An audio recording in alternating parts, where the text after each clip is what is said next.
They tried to destroy Kavanaugh because they wanted to keep the Supreme Court seat open. They're trying to destroy Donald Trump because they fear him at the ballot box. To the conservatives out there, make sure you vote. If you got friends, make sure they vote. If you don't have any friends, go make some friends. But you need to help this man, Donald J. Trump. They're trying to drain him dry. He spent more money on lawyers than most people spend on campaigns. They're trying to bleed him dry. DonaldJTrump.com. Go tonight. Give the president some money to fight this bullshit. This is going to destroy America. We're going to fight back at the ballot box. We're not going to give in. How does this end, Sean? Trump wins in court, and he wins the election. That's how this ends. And happy Saturday, and welcome to The Deal. I'm your host, Ed Clark. It is Saturday, April 1st, 2023. And we got a whole bunch of ground to cover. First of all, that's not Val Atkinson. That's Cherelle James. Hey, Cherelle. Hey, how you doing? Yeah, Val took the week off. He's up with the grandbaby. He has a new grandbaby, and so he's up in New York City spending time with his son and their cute little grandson. So he'll be back with us in a couple of weeks. Just a programming note: we'll be off next weekend. But there's always content out there, so there'll be a couple of new columns and stuff during the week that you can look at. So that's The Deal with edclark.com if you want to check that out. Also, remember that you can always subscribe. You can subscribe on all these different platforms, Stitcher, Spotify, Apple Podcast, wherever you get your fine podcasts. You can also go to YouTube and find us there. And then, of course, you can find us on Facebook as well. So whatever way you consume your stuff, we'd like for you to go there. Hey, Cherelle, so all the advertisements out of the way and some programming notes. On the way in, we saw our pal, Lindsey Graham. And he seemed to be a bit unhinged. And we know why, because the news this week is something that I think a lot of us had been looking forward to.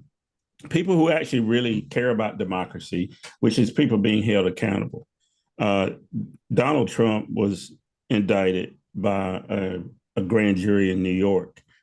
Now, we don't know what's contained in an indictment. We'll talk about that later. But Lindsey Graham and the way he reacted to that indictment, just seeing that clip, what's your visceral reaction to how Lindsey was going on? And then I have some ideas, but tell me what you thought about Lindsey's reaction. Yeah, no, it was for me, seeing his reaction and his position was, I'll use the word that you used for him, unhinging. In a lot of ways, when we look towards those who are our leaders, those who are supposed to be in positions that are looking after us as a whole country, and to have a reaction in that way. We all have bad days. We all don't agree with everything, but we're supposed to be held to a different standard, right? Especially as a leader, especially as someone who is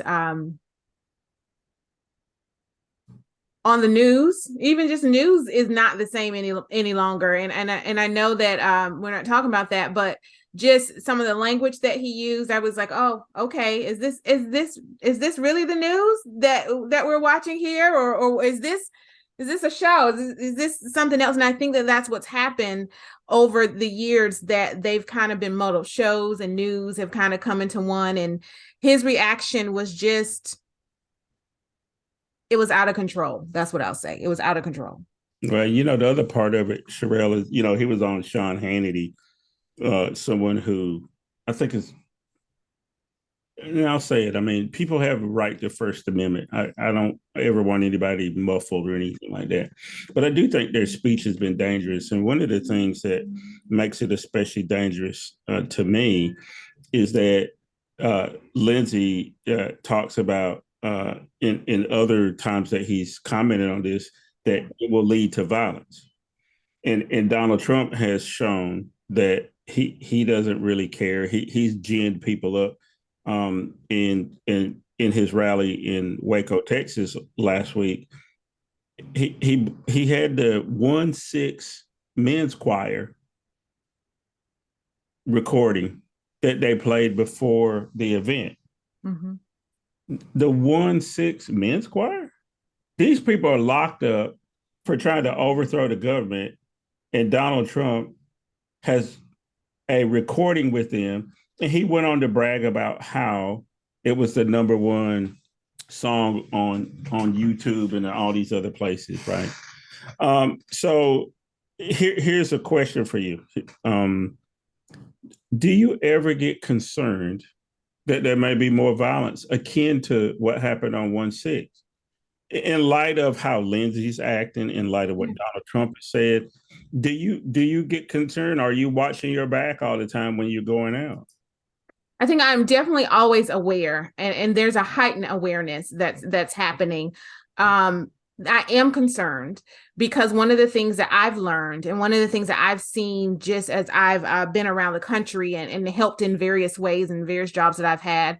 We talked before about you being with FEMA, me being with North Carolina Emergency Management and working alongside of FEMA in different places.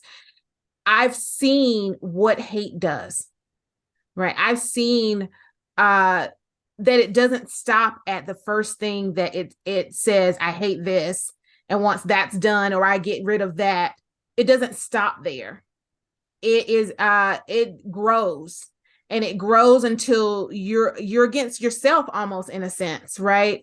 And so as I watch this, and I've watched what's happened, not just in society, but in our legislature, of how we're so divided. We've always had a divide, and it was a healthy divide, though, right? Of understanding that we're not all the same and we have different opinions. I get that. I understand that.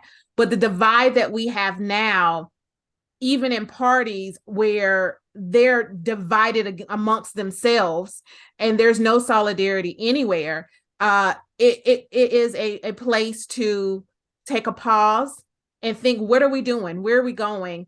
And I see more violence in our future, not because I want it or not because I'm requesting it, but because of just the way that we're going, what we see. This clip that we had earlier that we're talking about, along with, some of the other things that we'll talk about later in the show, just shows how much of a divide there is in society right now. And that in itself breeds violence. Mm-hmm. Yeah, I'm very much concerned that, and I mean, it doesn't even have to be organized. I think it'll be lone wolf kind of. Mm-hmm. Somebody already has some mental health problems, right? Yeah. That will try to take it upon themselves. We've seen it with the guy from North Carolina who drove up to DC and was going to shoot up the pizza place because he thought Hillary Clinton had children in the back room. Mm-hmm. What the hell? Yeah. But, so I am concerned about that. And Lindsey doesn't help at all in the way he's, appears to be unhinged himself. Now, before we move on to the last piece I'll say about Lindsey is I think he's afraid. And one of the last people to testify before the grand jury was a guy named Michael Pecker, who runs the National Enquirer. And we know that they have they were catching and killing stories for Donald Trump. And that's one of the reasons why the grand jury is there. And I think Michael Pecker probably has information about Lindsey Graham that Lindsey Graham is afraid of.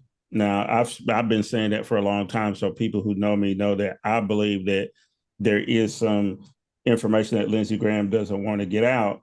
It doesn't matter to me, but Lindsey Graham's never been married, never had any children. He takes his sister still to this day to black tie events in DC. He's never been seen with anybody. And I think he's afraid, being from South Carolina, that if somebody thinks that he's not, straight, heterosexual Christian man, then South Carolina won't support him. And we've seen over and over again, Cherelle, there are people who will be in the Republican Party and be as right as you can imagine, and then get caught in the bathroom at the airport having sex with men. So I'll just leave it at that, Lindsey Graham. I think you're afraid. And if you want to come over here and talk about it, we'll talk about it. I want to remind you, you're listening to The Deal. I'm Ed Clark. That's Cherelle James. It's Saturday, Saturday, April 1st. And we're going to talk about a lot of stuff today. But if you're looking at us, thank you for joining us or listening to us. Like I said before in the opening, always subscribe and you never miss anything. So, Cherelle, here's the deal. So I talked about that grand jury. Here's a clip of Lanny Davis, who is Michael Cohen's attorney. And he's going to explain a little bit about how that grand jury works, and then we'll talk about it. In this grand jury room representing Michael Cohen, he's testified. How many times has he spoken to these grand juries? So I've been in the room with the prosecutors for dozens of times, and this group of prosecutors in the last 6 months, but not in the grand jury room. I'm not allowed in New York You're not allowed State. in the room. I'm in the adjoining. Michael Cohen is in there. Correct. I'm in the adjoining room. Some states do allow attorneys in, but not in New York. So I'm in there is speculation that it's 30 counts. Do we assume this is a couple of counts per check? What is your, where are you on this? I don't know. Okay. It's really the first time I ever heard a number. I'm not surprised that you would divide up a president of the United States. It's been a source of frustration to me because we introduced this at the Cummings hearings on television. Writes a check to reimburse a crime. Right. And doesn't seem to be held accountable until now. So if they're using those checks as separate crimes, because it is the reimbursement of a crime, you would think that would be a crime. And I say crime, not to hurl names here, that's what Michael Cohen pled to and served some of his prison time for that crime. I would think that each of those would be a fraudulent payment misdescribed as legal fees, which Mr. Trump, I believe, knew was reimbursements because his lawyer had mistakenly told the truth, Mr. Giuliani, and said they were reimbursements for the crime. And how many total checks were there? There were 11 checks for $35,000 each. One check had two $35,000. That was signed by his son and Mr. Weisselberg from the trust. They realized they shouldn't do that, and the trust was not supposed to be used for that. So the rest of them were personally signed out of Donald Trump's, and you've seen them, a personal bank account. Okay, so Cherelle, so Lanny Davis says that he's been in the outer room. He hasn't been in the room with Michael Cohen. But he also says, now we know where this number comes from, where there's possibly 30 or more charges against him because he wasn't writing just one check. There were multiple checks, right? And not only that, here's the deal. Michael Cohen served time in jail. So if you remember back to when Michael Cohen went to jail, they kept talking about, suspect number one or whatever it was, right? That's Donald Trump. Yeah. It's clear that he was signing checks. But the other thing Lanny Davis says, Cherelle, is that one of Trump's sons signed a check. And his CFO at times signed checks. So you're a money person. You're responsible for people's money. You also are responsible for keeping records because it's against the law to not tell the truth about financial records in a business. Yeah. How much trouble would you get in if you were signing checks for somebody to pay somebody else, Cherelle? Listen. A lot of trouble, and it wouldn't take this long. It really wouldn't take this long, especially because he mentioned, 11 checks is what he said. That's the number that he gave. But with that being said, he said it was out of a trust account that the son and the CFO were writing these checks. That in itself is a whole nother ball game. And then Trump was reimbursing, and they realized, we shouldn't be writing these checks out of the trust account. And so it is one of those things that I think that I probably would already have been arrested and already been indicted, already be guilty, already be serving time if it had been someone like me. I say all the time, I look good in orange, but not orange in bars. So we're not going to do that. We're going to make sure that everything is on the up and up. But yeah, that is just when you, especially financial, when you're in a high profile person, especially like president, you want to make sure that you're dotting I's and crossing T's and double checking. And it's the whole reason why you have other people that are helping, like a CFO or someone that they're supposed to be there. And then that just lends to the integrity of the people that you have around you. But I guess if you're a person that lacks integrity, then maybe you have around you people who lack integrity, because I've heard this saying of birds of a feather flock together. And I think we're seeing it to be true here in this way. Yeah, but birds or whatever they are, vultures or crows or whatever, they're flocking together for sure. And on a serious note, though, this whole money thing in business and whatever, and again, for people who don't know, you have a company called My CFO. So everybody that listens to the deal may not know that, and it is extremely important that you don't mix money from accounts, that you don't do all sorts of things. And a lot of the people who have been apologizing for Trump says, he just paid off this person.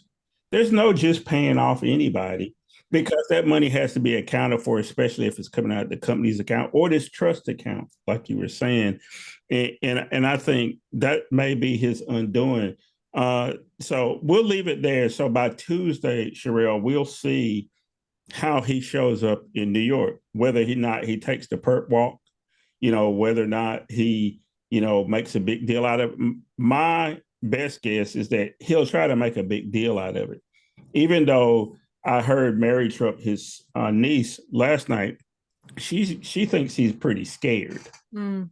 But he's going to come in with a lot of bravado because he doesn't know any other way, and he thinks that may get him support. Unfortunately for Donald Trump, when he asked for people to come to New York and protest last week, 3 people showed up. Mm. Not 300, not 3,000, not 3 million, 3. Yeah. Showed up. And even at his rally in Waco, which was supposed to be the big kickoff for his campaign, 2,000 people showed up. But in interviews, he kept saying there were thousands and thousands. Well, yeah, I guess 2,000 is thousands. You could put an S on that, I guess. Yeah. Anyway, we can talk about Donald Trump ad nauseum. We won't. What'll come out will come out. I think the last piece of this is that the state of Georgia has something to say about this. And then also the federal prosecutor has something to say about this. So he's not out of the woods by a long shot, even if these charges don't lead to any jail time. I do want federal charges, because that way he'll end up in Butner. Mm-hmm. And then I can put money on his books in Butner. Anyway, I hear some music in the background. That means we need to take a break. When we come back, we're going to talk about some more stuff. We want to talk about the weather, because there's a lot of weather-related stories, and we also want to talk about what happened in Nashville, because we need to talk about these school shootings and what we can do about it. So stay right there. We'll be right back after this message. This episode is sponsored by My Local CFO, helping you build stronger growth by connecting your financial picture to your operational goals. Follow them on Facebook and LinkedIn at My Local CFO, or visit their website at www.mylocalcfo.com. As meteorologists, we are looking at data several weeks out. So there's a chance that we've seen indications of this type of tornadic outbreak for maybe a week and a half leading up to it. And it's just a trend that we'll continue to follow. We'll continue to follow model runs and model updates. And then it's usually as we get closer, when things are really solidifying 3-4 days out, we understand that, hey, there is likely going to be a severe weather situation on our hands. So at this point, we are trying to prepare our newsroom because we want to try to push them in a direction of making preparation and making weather a top priority. That's really the thing. Talking with our producers and our directors, of course, our news directors are aware as well. But when we can make weather a top priority, meaning lead for our newscast, that allows us to get that information out to the public. And then come day of, it's just a matter of waiting for it to unfold. And at that point, you're nowcasting. But, people get overwhelmed sometimes. Like my dad's a viewer, of course, in Pittsburgh. And sometimes he'll say to me, they're already talking about storms a week out. We can't even enjoy the sunshine today, you know? And I said, you know, Dad, I do that too, but that's our job, because why? Every day you're getting new ears, new eyes. People aren't watching the news all the time. People aren't prepared. And our goal ultimately is preparation and safety. And you understand this. And welcome back to our second segment of The Deal. I'm your host, Ed Clark. That's Cherelle James. That is not Val Atkinson. So No. if you're confused, I don't think anybody will confuse that. Like I said, if you're just joining us right now, Val's taking a weekend off to spend time with family up in New York, and we'll be looking forward to him being back in a couple of weeks. In the meantime, we saw a clip coming back in. You know, I hang out with Cherelle a lot, and we hang out on another show. We hang out on Connections, which is heard in the North Carolina market on WFXC and WFXK, that covers all of Eastern North Carolina into Southern Virginia and down to the South Carolina border. And we had a guest for the show tomorrow that we recorded.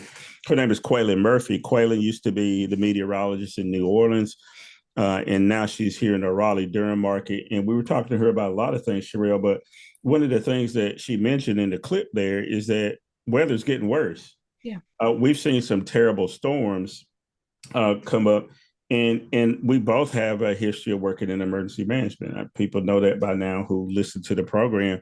And I even talked to some of my old friends in emergency management over the last 48 hours. And even last weekend after the stuff happened in Mississippi. You know, let's talk real quick about that whole notion of the weather getting worse. We've seen like massive snow in California this year. The outbreak was in Illinois, Indiana, Kentucky, Arkansas, obviously. What's up with this bad weather? And Kweilyn alluded to some of it. Talk to me about, what we talked about with Kweilyn, and also, your thoughts about it. Yeah, absolutely. I think that when we talk about the climate, people sit on different sides of the fence about it, but it's real because we're seeing the changes and the differences. I can even go back to 2019 when I lived in LA, and everybody would say to me, for half of the first half of the year, there were just storms all the time. And that song, "It Never Rains in Southern California." Well, that was a lie, because they were massive storms and they were happening all the time. And people would say, well, this is not our normal weather. This is not our normal weather.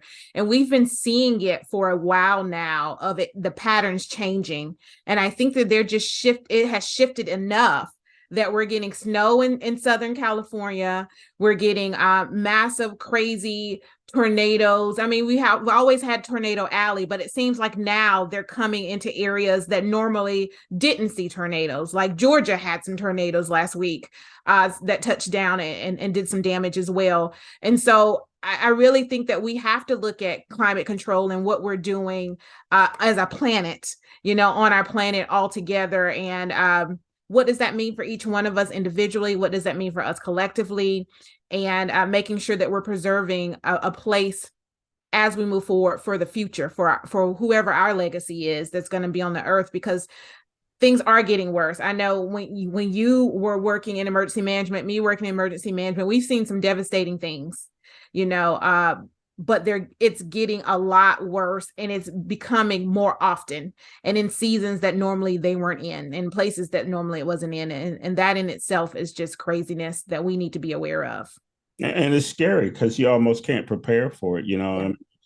Somebody like Kweilyn can come on and give you, and say, duck and cover or whatever. But a lot of times these things come in the middle of the night or wherever. Let's look at this clip, though. Yesterday, when I was here doing prep for the show, I was flipping around and I saw this. So this is a clip of the immediate aftermath of what happened in Little Rock yesterday. A tornado emergency as a catastrophic tornado moves through Little Rock and central Arkansas. This is video we're just getting into our newsroom right now. Extensive damage being reported, and you can clearly see it there in those images. We understand dozens of homes have been destroyed. Thousands of people are without power. It's as the powerful storm continues to move east. And we're just getting this video in from Cedar Rapids, Iowa. This is a live look at a funnel cloud in Cedar Rapids. You can see it there in the center of the screen. Hard to tell just how wide it is on the ground. It looks to be hopefully in the middle of farm country and not a city. But we don't know anything about the damage that's being caused right there. We'll continue to follow this as the night progresses. And Cherelle, at the end of that clip, they were live on air. They just shown what had just happened in Little Rock, and then they went to live video footage of a tornado in Cedar Rapids, Iowa. I know that farm where that tornado was because I've been standing there when another tornado came up about 15 years ago. I was standing on that farm because I know where it is, because you can see the city of Cedar Rapids in the outline there. And those things are scary. And it's nothing you can do. You know, you're sort of, you know, you never know what the weather's going to do. One story I can tell you, I was in South Georgia, and this tornado hit a trailer park. Every trailer was gone except for one. One trailer stayed. And the reason why it did is because the tornado hit a tree that was in front of that one trailer, split the tree in half, but it caused the tornado to spin around. And that was the first trailer in the trailer park. Only ones saved. 8 people died in the trailer park. And then the president came for a presidential visit and toured the trailer park and, you know, hugged the people there, whatever. And at the time it was George Bush. And, you know, and that's what presidents do. You can see right here, Joe Biden, he went to Mississippi this week. Yeah. And that's what he should do. And then FEMA comes and all the other stuff. But, you know, Cherelle, the thing is that we politicize everything. And so now we politicize the weather, and there's people who don't want to do anything about it, or they don't even want to change the policy of how we even deal with the aftermath of these storms. And somebody needs to do something about that. I'll leave it at that, because again, I could talk ad nauseum about that. I think more needs to be done, and we'll figure that out. But I got something worse. Okay. Here's a clip from Nashville from yesterday on Friday. There was a vigil to honor the folks who were murdered in the school shooting. Let's take a look at that. Come to me now.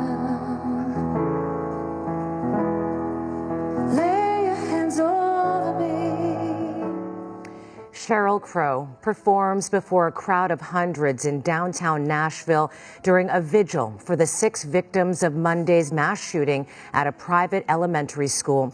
First Lady Jill Biden attended, along with several first responders who rushed to the school during the gunfire. Family members of some of the victims were also there, as Samantha Cortese reports. Nashville has had its worst today. Tonight, a community together in shock and mourning. Parents sent their children to school on Monday morning, expecting them to return home like any other day. Unfortunately, 3 of those children and 3 staff members did not. Those lost at the Covenant School: Evelyn Dickhouse, Hallie Scruggs, and William Kinney, all 9 years old. Cynthia Peak, 61, Catherine Kuntz, 60, and Mike Hill, 61. Cherelle, you know, how many times are we going to have a vigil and thoughts and prayers and, you know, whatever? I mean, so this time Sheryl Crow was there, right? So you got a famous singer there. You saw the mayor there. You saw the police chief. Some of the families they said were there or whatever. Those 6 people that have names, who just, and 3 of them were 9 years old, Cherelle. Yeah, again, we've been here before. I've talked to you about it on other broadcasts where it was the aftermath of a school shooting. And then on top of this particular person who went in and shot up this school was transgender. So now we're going to throw some politics into it, because a lot of the people on the right are saying, oh, we're not reacting the same because they're transgender. I'm acting the same. I don't care who it is. I think something needs to be done about the easy availability of guns, but that doesn't seem to be happening. I ask you all the time, what's the solution to this, Cherelle? You need to give me an answer to this. Listen, if I had a solution, it would already be done, and it's not as easy as one size fits all. And I think that's one of the things that makes this a complex issue. But what's not complex is that we do need to do something, and we do need to do more. More in safety for our children, more in 9 years old. I just can't imagine those beautiful faces, 9 years old, with a life full ahead of them. The ones that were 16, 61-year-old, the other 3 adults, that's still fairly young, in today's society. That's still young. They still have things to accomplish. They have families, they had kids, they had whatever, in the community. We have got to get a handle, I believe, in the right to bear arms. And I've said it before when we've talked about this, that I definitely believe in the right to bear arms, but putting measures in place to make sure that mental health is being checked for those who are bearing the arms, that the safety and guidelines that need to be there for those who are bearing arms, and maybe even a conversation on what kind of arms do you really need, as a privilege. I don't know if an automatic AK-47 is what you need to shoot a deer when we talk about hunting and things of that nature. I'm sure that if you use some of these high-powered guns, that you probably wouldn't have the meat to be able to use it, for the reason that people say I need to right to bear arms, right, so I can hunt and do some other things in that way. But we've got to do something, and I think that we're going backwards. Just as a nation, we're going backwards. Well, I can tell you who's going backwards for sure. North Carolina. Just this week, they decided, hey, we got too many checks. We don't need a sheriff to check. The national background system is good enough. So you can get a gun. Handgun, doesn't matter. Because everybody who gets one is going to use it for the right reason. Nobody's going to do anything. And I can tell you, Cherelle, that we've talked about it for the last 30 years. I've been doing this kind of stuff. Is that there's more guns than there are people in the United States. Yeah. So at what point have you reached a tipping point where there's no usefulness for them? Mm-hmm. Because I'm looking out of the window of the studio here. None of the people I see, the thousands of people passing by underneath me here, are going to be hunting anytime soon. They're going to be going to Kroger or Harris Teeter. They don't go hunting. And then if you talk about safety and security, the statistics say it all the time.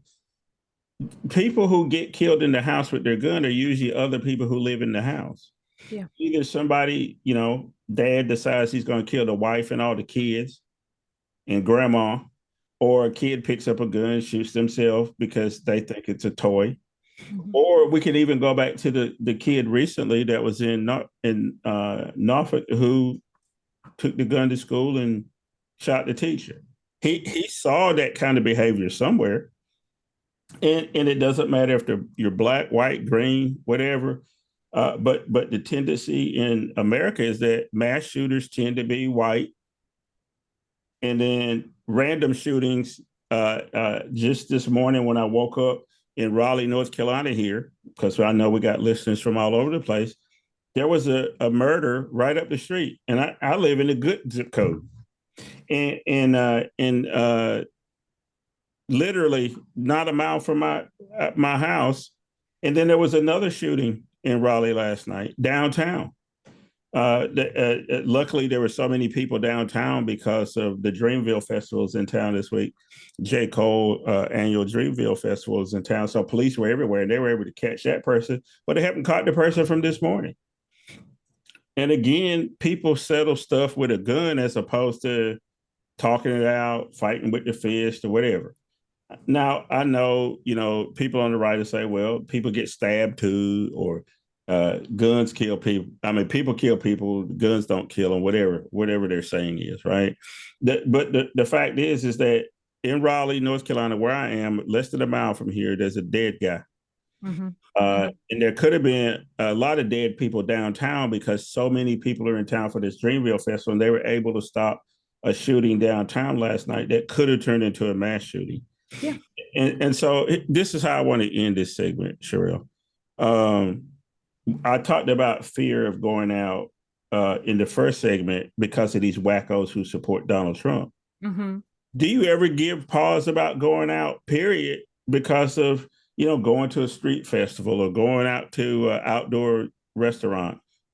Do you ever be concerned about that? It goes to the question that you asked me earlier, Ed, about, my heightened awareness of what's happening, what's going on around me, who's walking in. And it doesn't matter if that's at church, because we've heard a lot about people just going into churches and shooting, at the grocery store, because people have gone to the grocery store and they end up in this massacre, to just, driving in your car and being at a stoplight, right? And I don't want to make it like it's a panic that, no, I can't go out at all and I'm scared to just step out my door. Absolutely not. I'm going to live life. But being more aware, the aggressiveness has gotten worse, and it's easier when you have a gun to make that the first thing you pull out than if you don't have a gun, right? Then you've got to process through a few more things in an altercation. And so I think that that's something that we need to really think about in that way. Is the accessibility allows for more violence, because if I have it accessible, if it's accessible to me, then it's a tool that's readily for me to use. And I may not be processing through how else can I handle an encounter that maybe is happening at this moment. But I will leave you with this. We are so heavily in some of the states in the U.S.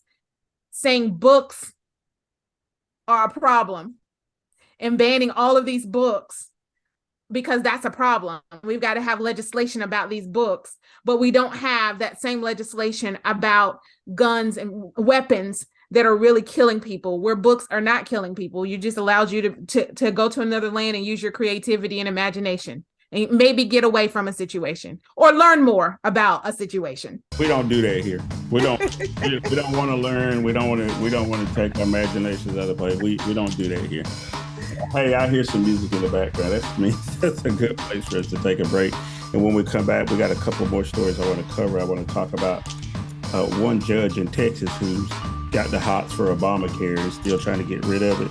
And then we also want to talk about how people just are not getting along in one of those places in the U.S. House of Representatives. So stay right there. We'll be right back after this message. I've got 60 seconds to convince you that diabetes is a national epidemic you can't ignore. Every 8 seconds, a baby is born in America. That's 10,800 newborns today alone. But also today, 4,100 people will be diagnosed with diabetes. 356 will undergo an amputation. 159 will hear they have end-stage kidney disease. 34 million of us have diabetes right now. That's 1 in 10. 30 seconds left. 88 million of us have prediabetes. That's 1 in 3. And once diagnosed, you'll spend twice as much on healthcare costs as your undiagnosed neighbor. And then there's this. New diagnosed cases of type 1 and type 2 diabetes have increased significantly among U.S. youth. That's one in countless trends that we as a country must step up to stop. So here are 3 steps we can take right before someone says, time's up. You may have heard the news that a federal judge in Texas has overturned part of the Affordable Care Act. That move struck down the part that says insurers must cover some preventative treatments, such as cancer screenings, at no cost to the patient. It impacts people nationwide. And our senior health correspondent, Monica Robbins, joined us now to explain what we need to know. Monica, what can you tell us? You know, March 23rd was the 13th anniversary of the Affordable Care Act being signed. This, though, is the same judge who declared the ACA was unconstitutional, and the Supreme Court upheld the law. Well, last September, he ruled the ACA requirement that employers cover medication to prevent HIV violates the Religious Freedom Restoration Act. Yesterday, he shot down more preventative care measures. So here's what you need to know. This is going to be appealed by the Biden administration. The Department of Justice must decide if it will seek an emergency order to put the ruling on hold during the appeal process. Insurers are unlikely to stop covering preventative measures for the rest of this year because you essentially have a signed contract with your insurance company. Preventative services that may be impacted include lung, skin, and colorectal cancer screenings, hypertension, depression, and PrEP for HIV prevention, which is the drug that started all of this. Now, the judge's decision does not apply to contraception, vaccines, child autism and vision screenings, well baby visits, and mammograms. But bottom line, if you need a screening, you might want to make your appointment sooner rather than later and double check with your insurance carrier. Of course, the Affordable Health Care Act, also known as Obamacare, has faced many a challenge over the past few years and is able to beat back most of them. Does this have a chance of passing? Yeah, that's the $64 million question, really. If it goes to the Supreme Court, it would be the fourth time the ACA has been challenged. The court has upheld it in the past, most recently in 2021. But in their last decision, they did not preclude future challenges. And here we go again. And welcome back to our third and final segment of the deal. I'm your host, Ed Clark. That's Cherelle James. We've been chopping it up today. Started out talking about Cherelle's favorite president of all time, Donald Trump, and his legal woes, and him finally being indicted. He likes orange, Cherelle, so maybe he'll look good in the orange. I don't know what New York uses. Maybe when he goes to Rikers, he'll have an orange jumpsuit. We also talked about in this last segment about the weather, because everybody should be on their P's and Q's over the next few weeks. We talked with Kweilyn Murphy for our radio show, and she was talking about severe weather that's going to be impacting the nation over the next couple of weeks.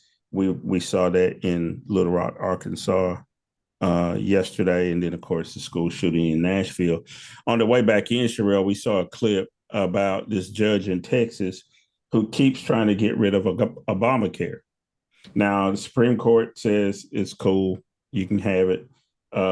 States like the state of North Carolina and most of the southern states have finally extended Medicaid coverage and, expanded Medicaid coverage, which is part of the whole notion of Obamacare. But this one guy wants to get rid of screenings for cancer, which is one of the most expensive things you can have, is treating cancer.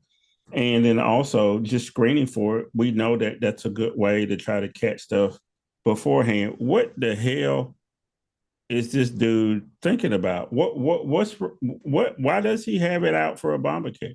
I am convinced that we have some people in the U.S.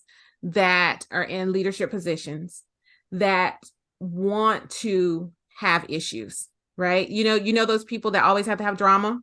So you could prevent things in the beginning and have things a lot simple for life, or I can just act like I don't see it, don't know it, and wait till it ramps up so that there's always drama that I have to respond to and kind of make me feel important or make me feel like I have a place of existence in this world. And when you talk about removing preventive cares of things that are statistically high, well-known issues that are happening to the citizens of the United States on a consistent basis, I don't think that anyone that is listening or anyone that can say that they don't know someone who's had some type of cancer, period. And then to say, well, we don't need these preventive measures. No, I think that it's a buyout from the insurance companies, right? As they lobby, that's their right, but as they lobby and support and give more money to different causes and legislatures and things of that nature and campaigns. And I think it's a way for them to keep more money in their pockets. And I think that, I don't know, this judge may sit somewhere. I don't know if we did a deep investigation. I ain't talking about nobody. I don't know. It's just my opinion. This is Cherelle's opinion. If we did a deeper investigation, maybe there's something there, maybe. But I don't know for sure. I don't know for a fact. other than the only other thing that comes up to me is just that hate that we talked about earlier. You know, when you get in your mind that I don't like this guy, I don't like anything he stands for or what he's trying to do, and I'm gonna do everything in my power to make sure that it doesn't happen or exist. So between those two things would be my two kind of, okay, maybe these are maybe one or two things that may be going on in his world or his life. I don't know. Yeah, I don't know, Cherelle. You know, it's the wheels were spinning in my head, and I keep thinking about the fact we're in the Easter season, right? And so next weekend everybody's going to be, at church, and you'll have on your patent leather shoes and all of that, and you'll be talking about this person that just person in Jesus who we claim, a lot of Americans claim to be so important to them. And at the same time, we're so cruel to each other. And so I guess the Jesus that they venerate is more of a warrior kind of guy who wants to slay everybody who doesn't bow down to him, which kind of makes me think about what we talked about in the first segment, Donald Trump. It's that same mentality person that you have to have this strong personality that slays everybody who's in charge, who, everybody looks up to, as opposed to, this whole notion of loving other folks and taking care of people or whatever. So that's the problem I have with American healthcare, is that it's not based on any sort of giving at all.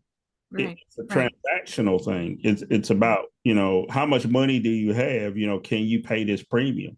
Well, people couldn't pay the premium, so Obama, and Nancy Pelosi and Chuck Schumer and Benny Thompson and all those people got together, came up with a plan, which I don't think went far enough. If you really want to know the truth, I didn't like Obamacare, not because it did what it did. I didn't think it did enough. I think there should be universal health care. There's enough money in America. Like I said, I can look out of my window. There's a development going on right now, Cherelle, that's worth $570 million that I'm looking at out of my window here, of retail and other stuff that we got plenty of already here in this country, but we don't have plenty health care. And the stuff that this particular judge went after, the preventative care, makes no sense to me. And then on top of that, he's already gone after HIV AIDS treatment. How cruel do you have to be? And then when you look at the people that it will impact adversely the most, it'll probably be African American people. It'll obviously be LGBTQ people. It'll be anybody that they think doesn't belong, right?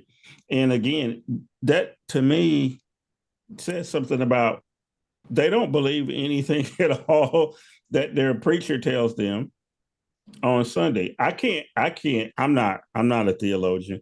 Nobody better ever come to me to ask for any religious advice. But what I'll say is I know enough that I don't think Jesus would have said, cut off your health care. No, we ain't doing no health screenings. Is that the message he was giving to the disciples? I don't think so. Listen, the question that comes up in my head is, at what cost? At what cost do we make these laws? At what cost do we not have integrity? At what cost? Because what you're thinking is hurting a group or a people that you feel don't deserve.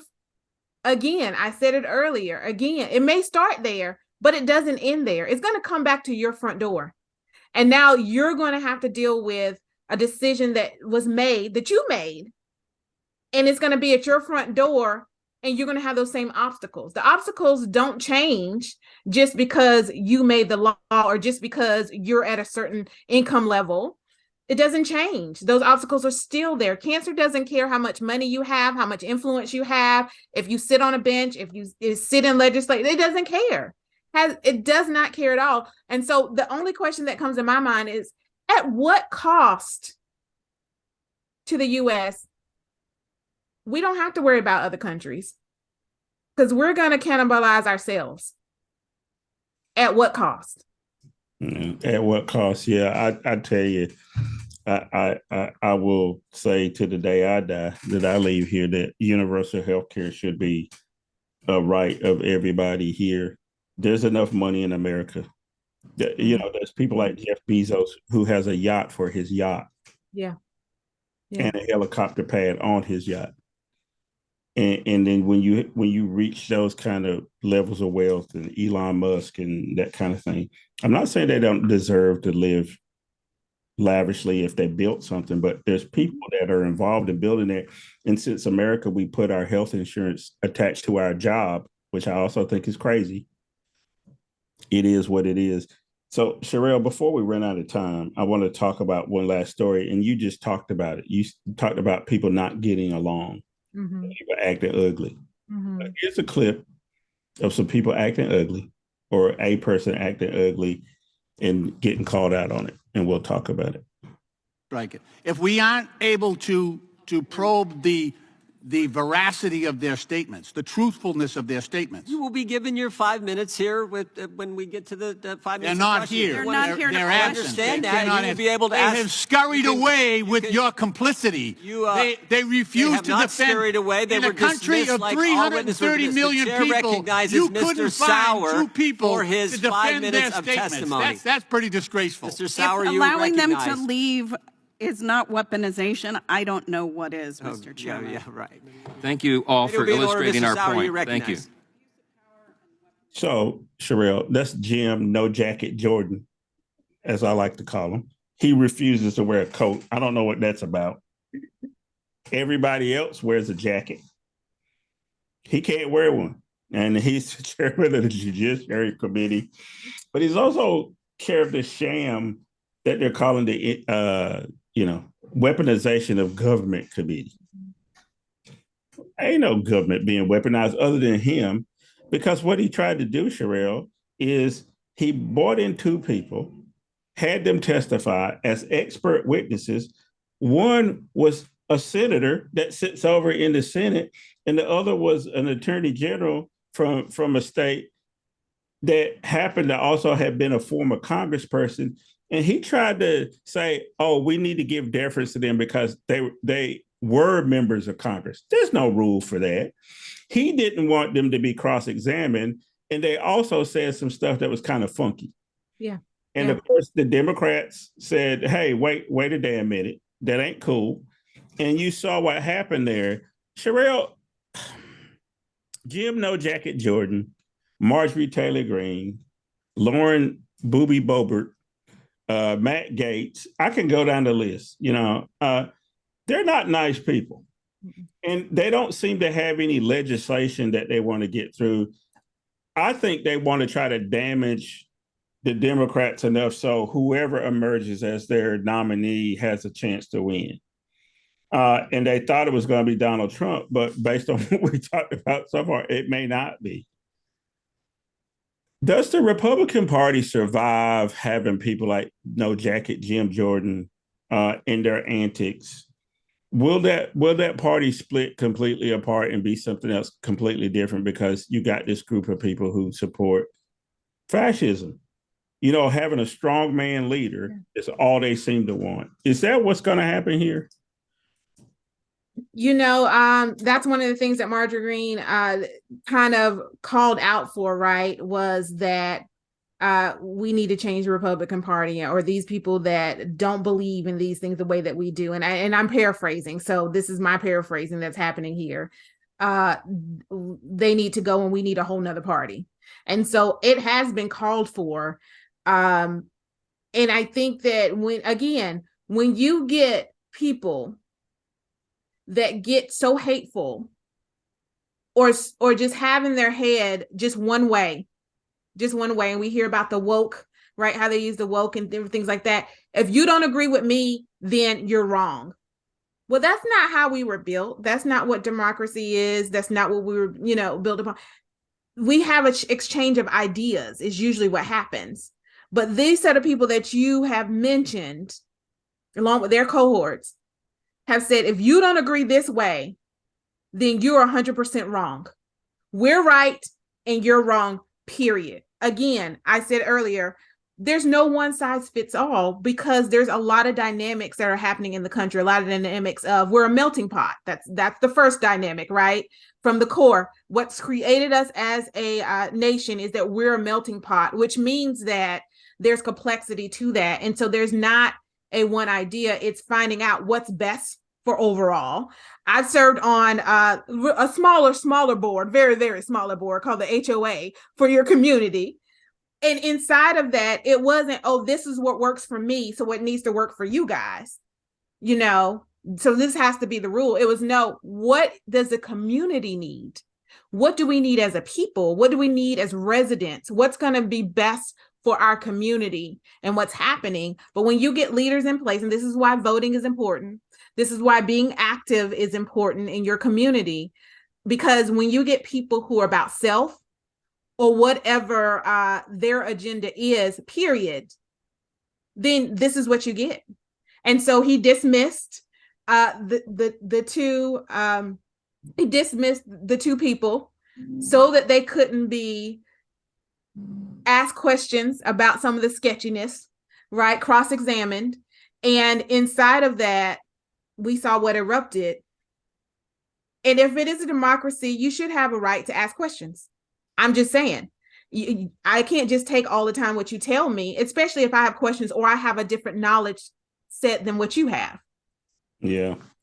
So, I think what that means is what we got to look forward to is another year and a half of nothing getting done, particularly in the House. And whenever they do pass legislation, it's going to be useless because it's not going to be signed by the president. And if they keep up these committee meetings where they're just saying crazy stuff, then I'm not sure what their usefulness is other than to try to maintain a grip on those people who don't have a grip on reality. I will point you to the piece that I wrote this week. It's the name of the title of the piece is "Indict Him Already."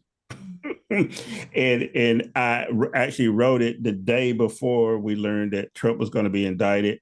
But the bulk of the piece, Cherelle, isn't about necessarily Trump and his woes. It's about the people who support him and how they have seemed to have lost touch of reality and also lost touch of the point that you were trying to make, that this is a democracy and that we have to have a functioning democracy. You have to talk to each other, and you can't always be accusing the other side of being these crazy people that are going to bring the world down.